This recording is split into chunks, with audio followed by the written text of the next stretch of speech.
ayun na nga. Actually, nuupo ako for today's video. Nandito ako sa St. Martin, US Virgin Island, and wala ako sa Bochans. Electronic shop to.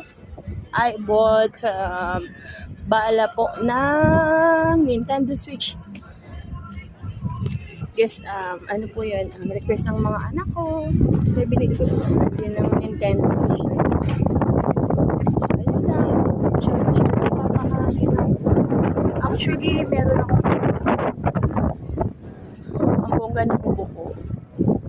Hindi ko magaling yun. So, balik na tayo.